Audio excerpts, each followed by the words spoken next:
यात्रा भइरहेको छ हैन। हाम्रो राजस्व तिर्नको लागि हामी गइरहेछौँ धनगढी पुरनवासदेखि धेरै टाढा परिरहेको छ। साइकलको एकदम चलाउन धेरै गाह्रो परिरहेछ दुईजनालाई पनि अथवा भइरहेछ हैन।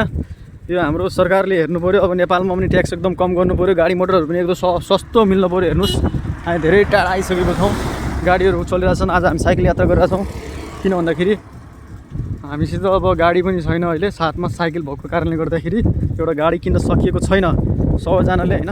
एकदम स्योर गरिदिनु होला गाडी एकदम सस्तो मिलोस् हैन। जहाँसम्म सस्तो नमिलेको कारणले गर्दाखेरि मान्छेहरूलाई गाडी किन्नु पनि एकदम गाह्रो भइरहेको छ। 3 लाख 4 लाख पर्छ हैन।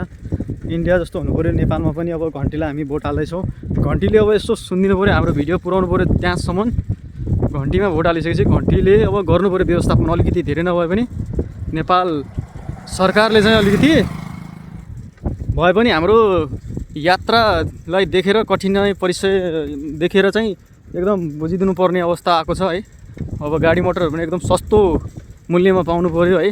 अब नेपालमा गाडी किन्न अब मान्छेलाई 1 वर्ष भनौँ न जब गरेपछि बल्ल एउटा भने जस्तो त गाडी पाउँदैन। एउटा सस्तो मस्तो भनौँ न 2-2.5 लाखको पाउँछ हैन। नेपालमा जागिर पनि छैन त्यसरी भने जस्तो।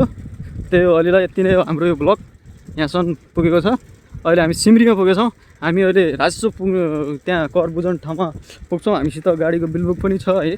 तर अब यो ट्याक्स पनि एकदम महँगो भएको छ है। अब इन्डियाको जस्तो 5 वर्षको लागि छैन। हाम्रो वर्षमा कर बुझाउनु पर्ने हुन्छ। त्यस कारणले हामीलाई अलिकति गाह्रो भएको अवस्था छ है।